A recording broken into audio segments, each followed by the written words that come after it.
Bien, on pourrait ouvrir la parole de Dieu. Et ce matin, j'aurais à parler sur une expression qui est mentionnée dans le Nouveau Testament à 4 reprises. Puis cette expression-là, c'est « ne vous y trompez pas ». Donc, qu'est-ce que cela veut nous dire? C'est que de marcher dans un chemin contraire ou opposé à la volonté de Dieu, puis de penser que nous allons avoir de la réussite. Donc la parole de Dieu nous dit clairement qu'on est trompé. Ou on pourrait dire aussi dans une autre version qui nous dit « ne vous faites pas d'illusions ». Donc on va lire concernant ces 4 expressions-là dans le Nouveau Testament. Puis on va les lire une à la fois, là. Donc le premier, c'est dans 1 Corinthiens 6. Et on va lire à partir du verset 9. 1 Corinthiens 6 et le verset 9. C'est l'apôtre Paul qui dit « Ne savez-vous pas que les injustes n'hériteront point le royaume de Dieu? Ne vous y trompez pas. » Ou on pourrait dire « ne vous faites pas d'illusions.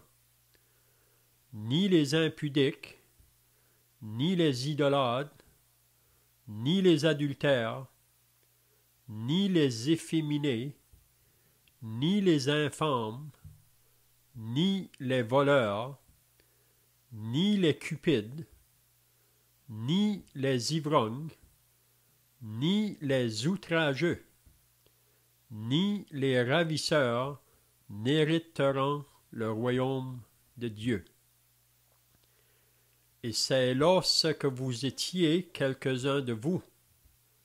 Mais vous avez été lavés, mais vous avez été sanctifiés, mais vous avez été justifiés au nom du Seigneur Jésus-Christ et par l'Esprit de notre Dieu. Donc ici, c'est la première expression, là, ne vous y trompez pas. Donc, on sait que Paul est celui qui a écrit cette lettre à ses croyants à Corinthe. Puis on sait que quand il a écrit cette lettre, Paul l'a faite avec l'âme.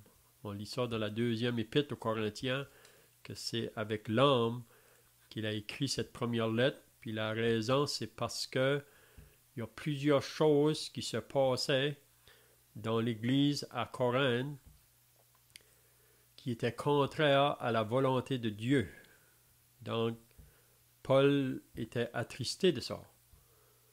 Puis il savait qu'en leur écrivant cette première lettre, qu'il devait les reprendre ou les corriger sur plusieurs choses. Puis on sait que ces choses-là qui étaient en fait contraires à la volonté de Dieu, ça apportait beaucoup de troubles vraiment dans cette assemblée-là. Même, on n'a pas lu là, le début du chapitre 6, mais si vous lisez le début, c'est que Paul reprend les Corinthiens parce qu'ils avaient des conflits entre eux autres dans l'assemblée, peut-être entre 2 frères ou 2 sœurs. Puis pour régler leurs conflits, ils allaient vers les gens en dehors de l'Église, ou vers les inconvertis, vers des personnes qui n'étaient pas sauvées. Donc, ils voulaient arranger leurs choses en utilisant des gens qui n'étaient pas sauvés. Puis Paul les reprend sur ce point-là, en leur disant, est-ce qu'il n'y a pas quelqu'un au milieu de vous, un homme assez sage, qui pourrait juger sur ce problème-là pour que ça soit réglé au milieu de vous? Puis même qu'il leur disait, je le dis à votre honte, je le dis à votre honte. Donc on voit des difficultés qui se passaient à Corinthe, puis on sait que la grosse raison de cela, on lit au chapitre 3, là, c'est parce qu'ils étaient charnels. C'était des croyants mais en qui la chair dominait toujours dans leur vie, et non pas l'Esprit de Dieu. Donc c'est pour ça que Paul dit au chapitre 3, là, vous êtes charnels. Mais là, ici, ce qu'on a lu ce matin, il veut faire bien clair que les Corinthiens puissent comprendre ça, que les inconvertis autour d'eux, qui marchent toujours dans le péché, s'ils meurent dans cette condition-là, ils ne peuvent pas aller dans le royaume des cieux. Puis c'est là la raison qu'il va dire au verset 9, « Ne savez-vous pas que les injustes n'hériteront point le royaume de Dieu? » Donc les injustes, ça comprend tous ceux qui sont toujours dans leur péché ou tous ceux qui n'ont jamais eu un moment dans leur vie qu'ils sont venus à Dieu dans la repentance et qu'ils n'ont pas reçu Jésus comme Sauveur et Seigneur. Donc, ils sont appelés des injustes. Puis, on est tous injustes par nature, hein, parce qu'on a tous hérité du péché de nos premiers parents. Donc, ça fait que nous sommes des injustes devant Dieu. Nous vivons dans notre propre chemin, un chemin contraire à Dieu, un chemin errant. Puis, si on meurt demeurant dans ce chemin-là, c'est ça que Paul veut nous faire comprendre ici, puis il veut le répéter aux chrétiens à Corinthe, puis on a besoin, nous aussi, d'être, comment je dirais, rappelés de cela. Il ne faut pas se tromper, parce qu'on vit dans un monde qui est tellement corrompu par le mal, le péché autour de nous, que même pour nous chrétiens, on pourrait venir à la pensée que c'est pas si pire. Vous savez, on dit que regarder une chose trop souvent, on vient à s'habituer avec cette chose-là, même si c'est une chose qui est associée au mal.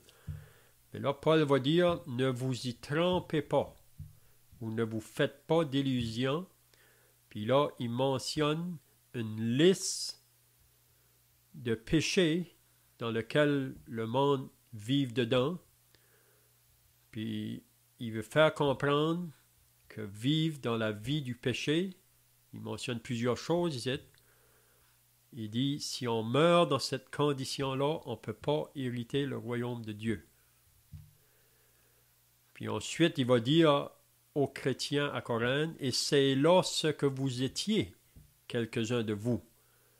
Donc, on peut se rappeler, chacun de nous qui sommes sauvés maintenant, qui ont été justifiés par la foi en Christ, on peut se rappeler qu'autrefois, dans notre vie passée, on vivait dans ces péchés-là. C'est ça que Paul veut faire rappeler. Mais il veut faire comprendre qu'il ne faut pas se tromper. Ceux qui continuent toujours à vivre dans cette vie de péché, s'ils meurent comme ça, ils ne peuvent pas aller dans le royaume de Dieu. Puis là, il dit, c'est ça que vous étiez, mais vous avez été lavés. Mais vous avez été sanctifiés. Mais vous avez été justifiés au nom du Seigneur Jésus-Christ et par l'Esprit de notre Dieu. Donc c'est ça qui fait la différence. Maintenant qu'on a été lavé par le sang de Christ, on a été sanctifié, on a été mis à part pour Dieu, on est justifié maintenant, puis c'est bien de comprendre que c'est pas à cause qu'on était meilleur que les autres, c'est pas à cause qu'on a fait des œuvres de justice pour nous procurer ça, mais c'est simplement que Dieu, dans sa grâce, nous a fait comprendre notre condition de pécheur perdu, puis il nous a fait comprendre par son esprit que le seul moyen qu'on pouvait être lavé ou purifié de nos péchés, ou le seul moyen par lequel on pouvait avoir accès à Dieu, c'était dans le sacrifice du Seigneur Jésus-Christ à la croix. Donc ne vous y trompez pas. Donc il veut rappeler ça aux chrétiens. Et on a besoin d'être rappelé ça, que ceux qui vivent autour de nous dans leurs péchés, s'ils meurent dans cette état-là, ils ne peuvent pas aller dans le royaume de Dieu. Ils ne peuvent pas. Donc, c'est ça qui devrait nous pousser à aller vers le monde autour de nous. C'est ça l'amour qu'on devrait avoir envers les gens autour de nous pour leur communiquer le message de l'Évangile, parce que c'est seulement par le sacrifice du Seigneur Jésus qu'ils pourront avoir leur péché lavé et pouvoir avoir un accès dans le ciel. Maintenant, on va aller dans 1 Corinthiens 15 pour cette expression-là qui est mentionnée de nouveau. 1 Corinthiens 15. Et on va lire à partir du verset 31. Donc, si vous connaissez 1 Corinthiens 15, là, Paul nous parle du sujet de la résurrection des morts. Puis la raison qu'il nous parle de cela, c'est parce qu'il y a des personnes qui avaient été dans l'assemblée à Corinthe ou qui pouvaient être dans l'assemblée. C'est soit qui avaient été influencés par quelqu'un ou même on voit plus loin là, que Paul dit même que ces personnes-là ne connaissent pas Dieu. Donc, à cause de la condition charnelle de l'assemblée à Corinthe, c'est possible que des personnes ont pu s'infiltrer au milieu de l'assemblée avec cette fausse doctrine qu'il n'y a pas de résurrection. Qu'après qu'on est mort, tout se termine là. Vous savez, même cette semaine, j'ai rencontré 2 personnes, une personne âgée, une personne plus jeune, puis c'est ça qu'ils croient, qu'après la mort, tout se termine là. Ils ne croient pas qu'il y a quelque chose qui va se faire. Puis ça, on peut voir que beaucoup dans le monde présentement ont cette pensée-là. Puis on sait qu'en arrière de tout ça, c'est le diable. Mais à Corinthe, il y en a qui disaient qu'il n'y avait pas de résurrection des morts, donc ça avait influencé l'assemblée. Donc si on va au verset 30 du chapitre 15, Paul, en défendant cette doctrine-là, parce qu'on sait qu'au début du chapitre 15, Paul disait que s'il n'y a pas de résurrection des morts, on est les plus malheureux de tous les hommes. Donc de penser qu'on vit sur cette terre, puis on meurt, puis ça termine, c'est vraiment être misérable, vraiment. Donc il dit au verset 30, « Et nous, Paul, en parlant de lui et les apôtres, les autres apôtres, pourquoi sommes-nous à toute heure en péril? » Puis la raison qu'ils étaient à toute heure en péril, c'était à cause qu'ils annonçaient le message de l'Évangile. Puis qu'ils annonçaient vraiment que Jésus est mort et qu'il est ressuscité. Puis aussi dans leur message, que tous ceux qui vont croire que Jésus est mort et ressuscité, eux aussi vont ressusciter un jour. Donc c'était ça son message, partout où il allait. Donc il dit, « Et nous, pourquoi sommes-nous à toute heure en péril? Chaque jour, je suis exposé à la mort. » Donc on peut voir ça, si vous lisez dans les Actes des Apôtres, dans les voyages missionnaires de l'apôtre Paul, il a affronté souvent le danger de la mort pour le message qu'il apportait. « Je l'atteste, frères, par la gloire dont vous êtes pour moi le sujet en Jésus-Christ notre Seigneur. Si c'est dans des vues humaines que j'ai combattu contre les bêtes à Éphèse, quel avantage m'en revient-il si les morts ne ressuscitent pas? » Donc Paul veut faire comprendre pourquoi que lui et les autres apôtres ont été prêts à donner leur vie pour ce message-là, puis de penser qu'il n'y a pas de résurrection, quel avantage que ça donne. Hein? Mais là, il va mettre vraiment l'expression très claire. Parce que pour ceux qui pensent de cette manière-là qu'il n'y a pas de résurrection, la raison qu'ils pensent de même, c'est parce qu'ils ne veulent pas avoir à rendre compte à Dieu un jour pour leur vie. Donc, il dit, si les morts ne ressuscitent pas, donc si vous pensez de cette manière-là, Paul dit, mangeons et buvons, car demain nous mourrons. Donc, en voulant dire, il faut vivre notre vie pendant qu'on est ici-bas, parce que demain on meurt, puis tout se termine. Tout se termine. Donc ça, c'est la pensée de beaucoup de personnes aujourd'hui. Et nous avons juste une vie à vivre, il faut la vivre. Puis souvent, ils disent que nous, les chrétiens, on est morts. Pourquoi? Parce que on ne va plus dans les mêmes places qu'on allait autrefois dans la vie de débauche. Pour eux autres, la vie, c'est ça la vie. Mais pour nous, ils disent que vous perdez votre temps même. Mais Paul va dire ici une expression. Ne vous y trompez pas. Donc, ne vous faites pas allusion. En voulant dire, il y a une résurrection. Puis ne vous faites pas allusion ou ne vous y trompez pas. Puis là, il va mettre les Corinthiens en garde contre les mauvaises compagnies. Parce qu'il dit, les mauvaises compagnies corrompent les bonnes mœurs. Ça veut dire que se tenir en compagnie des gens qui pensent de cette manière-là, qu'il n'y a pas de résurrection, ça va nous affecter.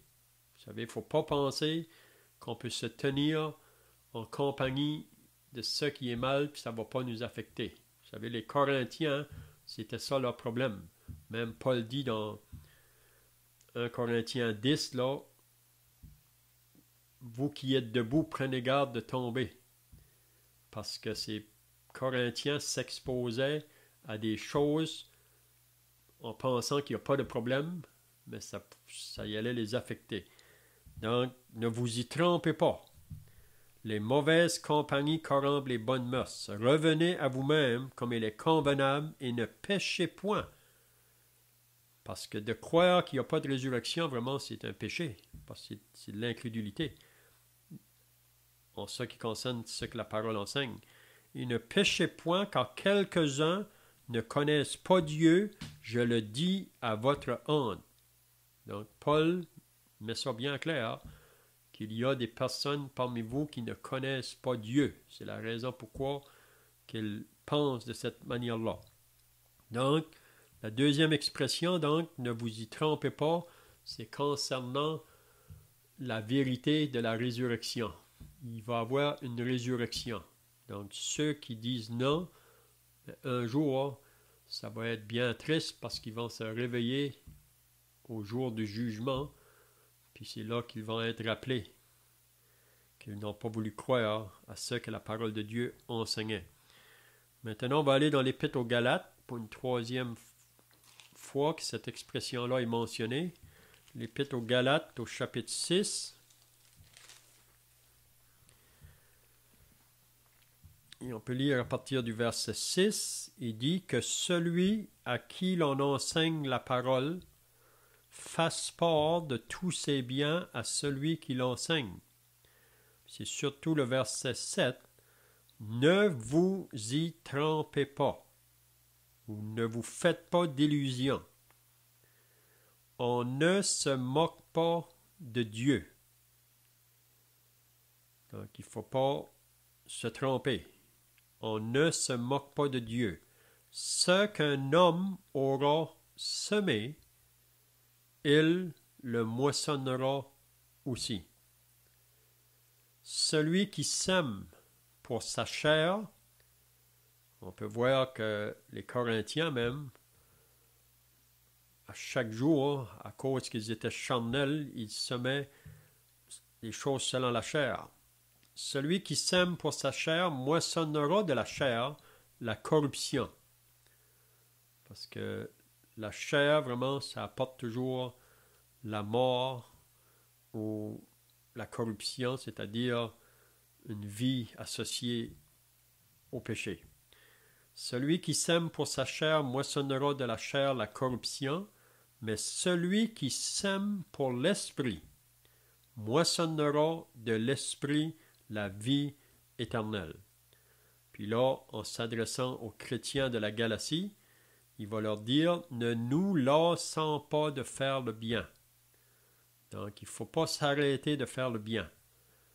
C'est vrai qu'on vit dans un monde qui est contraire, mais comme croyants, on devrait toujours chercher à connaître la volonté de Dieu, puis faire les choses qui sont associées à cette volonté-là. Là. C'est des choses qui sont toujours bien que Dieu nous demande.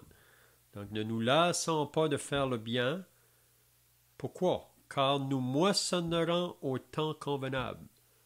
Donc peut-être parfois on pense que après tant d'années, on a vécu une vie pour le Seigneur, puis on dirait qu'on ne voit pas de résultats ou on ne voit pas de fruits peut-être tout de suite, puis on pourrait se porter à se décourager ou peut-être à penser comme le monde pense, mais Paul nous exhorte ici de ne pas nous lasser de faire le bien, car nous moissonnerons au temps convenable si nous ne relâchons pas.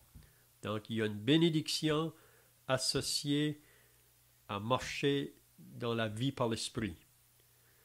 Vous savez, si on marche selon la chair, parce que vous savez qu'on a toujours cette nature charnelle en nous qui est contraire à l'esprit de Dieu, et si on laisse la chair prendre le dessus, vous savez, Paul nous dit qu'il ne faut pas se tromper. Ce qu'on va semer, on va le moissonner.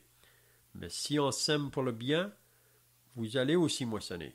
Ainsi donc, pendant que nous en avons l'occasion, pratiquons le bien envers tous et surtout envers les frères en la foi. Donc, on est exhorté ici, premièrement, de ne pas se lasser à faire le bien, mais on fait le bien, premièrement, parmi nos frères et sœurs, parmi le peuple de Dieu. C'est là que ça devrait se dégager, si on peut dire, en premier. Et parmi les nôtres, mais aussi envers tous et surtout envers les frères en la foi. Et aussi chercher à faire le bien envers le monde autour de nous, parmi nos voisins. Vous savez, on ne réalise pas toujours, mais on est bien remarqué. Le monde autour savent comment qu'un chrétien devrait parler ou agir. Donc c'est bien qu'on puisse chercher toujours à maintenir un témoignage, puis en faisant du bien à ceux qui nous entourent. Vous savez, si on peut venir en aide, même aux voisins autour de nous, ou même partout où on est, si on est au travail, envers les hommes au travail, peut-être qu'eux nous font du mal, mais nous, on devrait chercher à leur faire du bien. Donc, qu'est-ce qu'il veut nous apprendre ici, Paul? Il ne faut pas se tromper. Si on sème les choses qui sont associées à la chair, on va moissonner. Il ne faut pas être surpris de ça, on va moissonner. Mais aussi, si on sème les choses de l'esprit, on va aussi moissonner un jour ou l'autre la bénédiction associée à ça. Maintenant, on va terminer avec le dernier verset, c'est dans Jacques, l'épître de Jacques, au chapitre 1. L'épître de Jacques au chapitre 1. Peut-être qu'on peut lire à partir du verset 13, là. Jacques 1, le verset 13. Jacques nous dit que personne, lorsqu'il est tenté, c'est-à-dire tenté à faire le mal, ne dit c'est Dieu qui me tente. Car Dieu ne peut être tenté par le mal, et il ne tente lui-même personne. Donc il ne faut jamais penser que si on est tenté à aller dans un chemin qui est associé au mal, que c'est Dieu qui m'amène dans ce chemin-là. Parce que Dieu ne peut pas nous tenter pour les choses qui sont mal. Mais chacun est tenté quand il est attiré et amorcé par sa propre convoitise. Puis la convoitise, lorsqu'elle a conçu, enfante le péché, et le péché étant consommé, produit la mort. Donc, la mort ou le péché apporte toujours à la mort, à une vie contraire à Dieu, si on peut dire. Mais c'est le verset 16, là. Ne vous y trompez pas, mes frères, bien-aimés. Qu'est-ce que Jacques veut nous faire comprendre ici? Que Dieu est lumière, puis il n'y a pas de noir avec Dieu. Il n'y a pas de ténèbres. Il n'y a même pas de gris avec Dieu.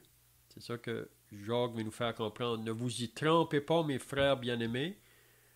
Toute grâce excellente et tout don parfait descendent d'en haut, du Père des Lumières, chez lequel il n'y a ni changement, ni ombre de variation. Donc, ne vous y trompez pas. Donc, tout ce qui vient du ciel ou qui vient de Dieu, c'est toujours associé à quelque chose de bien, à quelque chose de bon. Donc, il ne faut jamais avoir dans la pensée que si je prends un chemin qui est contraire à la volonté de Dieu, un chemin qui m'amène vers des choses qui sont mal, que cela vient de Dieu. Non, ça ne vient pas de Dieu. Hein, c'est ça que Jacques veut nous faire comprendre. Donc, ne vous y trompez pas. C'est bien, je vois que le temps est passé, donc si on peut garder ça dans nos pensées, cette parole-là, j'ai déjà parlé sur le sujet, je ne me rappelle pas quand, mais plusieurs peut-être années passées, mais qu'on puisse se rappeler de ça. C'est 4 endroits dans la Bible qui mentionnent cette expression « ne vous y trompez pas ». Donc, de ne pas penser qu'on peut aller dans un chemin contraire à Dieu, puis ça ne va pas nous affecter. Oui. Donc, c'est bien. Donc, on va terminer. Peut-être qu'un frère peut terminer par la prière, puis si quelqu'un a un cantique, on pourra aussi chanter un cantique.